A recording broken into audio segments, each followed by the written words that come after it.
അസ്സലാമലൈക്കും. അപ്പോൾ ഇന്നത്തെ വ്ളോഗ് കണ്ണൂരൊന്നുമല്ല, എൻ്റെ നാട്ടിൽ തന്നെയാണ് കേട്ടോ. അപ്പോൾ ഞാൻ ഒരു വോട്ട് ചെയ്യാൻ വേണ്ടിയിട്ട് ഉമ്മാനെ കാണാനും അങ്ങനെ ഇങ്ങോട്ട് മലപ്പുറത്തേക്ക് വന്നതായിരുന്നു. അപ്പോൾ ഞങ്ങൾ വോട്ടൊക്കെ ചെയ്ത് കഴിഞ്ഞ് ഒരു ഫ്രൂട്ടിയൊക്കെ വാങ്ങി ഇപ്പോൾ പോകുന്നത് വെച്ച് കഴിഞ്ഞാൽ കോഴിക്കോട് ബീച്ച് വരെ പോകാനുണ്ട്. അപ്പോൾ പൈസ ഒപ്പരമുണ്ട്. കുറേ ദിവസമായിരുന്നു ഞങ്ങൾ ബീച്ചിൽ പോകണം വിചാരിക്കുന്നത്. അപ്പോൾ എന്തായാലും ഇന്ന് പോകാമെന്ന് വിചാരിച്ചു. പിന്നെ പോരുന്ന വഴിക്ക് ഞങ്ങൾ കോഴിക്കോട് ടച്ച് ചെയ്യാണ്ട് പോകുന്നതുകൊണ്ട് തന്നെ കോഴിക്കോട് ബീച്ചിലൊന്നും കയറാൻ പറ്റിയിട്ടില്ല. ഇപ്പോൾ ഞങ്ങൾ ഈ എടവണ്ണപ്പാറ ടൗണിലെത്തിയിട്ടോ. ടൗണിൽ ബ്ലോക്കും കാര്യങ്ങളൊന്നും ഭാഗ്യത്തിനില്ല. ഞങ്ങൾ ആ സമയത്ത് ഇറങ്ങിയോണ്ട് തന്നെ ബ്ലോക്കും കാര്യങ്ങളൊക്കെ ഉണ്ടാവേണ്ടതാണ്. ഭാഗ്യത്തിന് അൽഹംദുലില്ലാ ബ്ലോക്കൊന്നും ഇല്ലാണ്ട് തന്നെ ഞങ്ങൾ മാവൂർ റോഡിന് അങ്ങനെ തിരിഞ്ഞ് ഇപ്പോൾ പോയോണ്ട് നിൽക്കാനുണ്ട്. ഇതാണ് കേട്ടോ മാവൂർ പാലം, പുതിയതായിട്ട് വന്ന പാലമാണ് ഗൈസ്. ഇതുണ്ടായതുകൊണ്ട് തന്നെ ഞങ്ങൾക്ക് എടവണ്ണപ്പാറയ്ക്കൊന്നും റൂട്ടിൽ കൂടെ വേഗം കോഴിക്കോട് കാലിക്കറ്റൊക്കെ എത്താം. പിന്നെ ഞങ്ങൾ കണ്ണൂരിൽ നിന്ന് അരീക്കോടിക്ക് വരുന്ന സമയത്ത് കോഴിക്കോട് ടച്ച് ചെയ്യാതെ പോകാതെ വേറൊന്നുമല്ല, അവിടെ റോഡ് മോശമാണ് ഗൈസ്. ഇൻഷാ അല്ലാ ഞാൻ അങ്ങോട്ടൊക്കെ പോകുമ്പോൾ വ്ളോഗ് എടുക്കണ്ട്.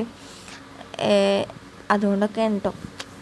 റോഡ് മോശമായതുകൊണ്ട് തന്നെ ഞാൻ വീഡിയോ എടുത്തു കഴിഞ്ഞാൽ തന്നെ പിന്നെ ഒന്നാമത് ഞാൻ ക്ഷീണിക്കും. ഞാൻ എങ്ങനെ പോകുന്നതെന്നൊക്കെ കുറേ ആൾക്കാർ ഡൗട്ട് വെച്ചിരുന്നു. ഇൻഷാ അല്ലാ ഞാൻ പങ്കിടുന്നുണ്ട്.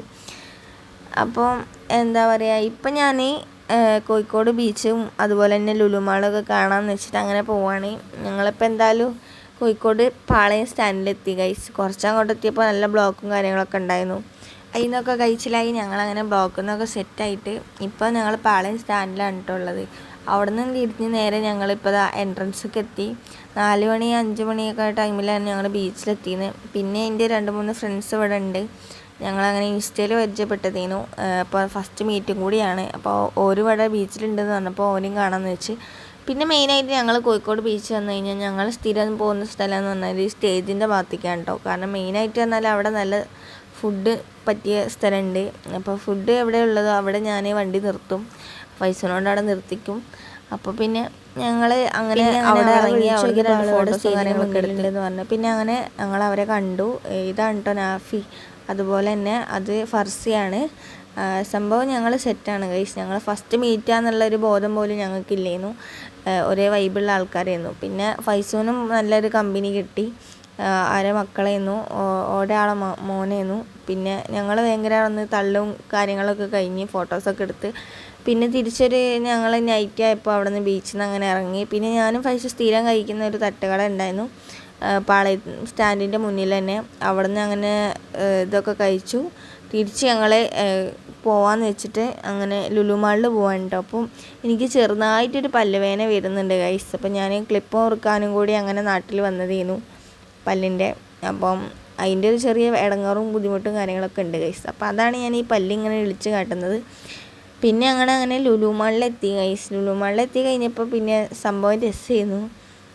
കുറേ ഫസ്റ്റിൽ സമയത്ത് ലുലു മാളിൽ വന്നതായിരുന്നു ഞങ്ങൾ കേട്ടോ. പിന്നെ ഞങ്ങൾ വന്നിട്ടില്ലേനു ഫസ്റ്റത്തെ സമയത്ത്. പിന്നെ ഇവിടെ സെറ്റാക്കി വെച്ചിട്ടുണ്ടായിരുന്നു. കുറേ സംഭവങ്ങൾ കാണാനും പറ്റി, റേറ്റും കാര്യങ്ങളൊക്കെ അറിയാനും പറ്റി. വന്നപ്പം പാർക്കിംഗ് ഏരിയ ഒക്കെ ഞങ്ങൾ അന്നും വന്നപ്പോൾ ഞങ്ങൾ തപ്പിപ്പിടിച്ച് ഞങ്ങൾ പുറത്ത് റോട്ടുമ്പോൾ അങ്ങനെ പാർക്ക് ചെയ്തതായിരുന്നു. ഇപ്പം ഞാൻ പൈസ അങ്ങനെ വരാം അങ്ങനെ ഫസ്റ്റിൽ നടന്നു.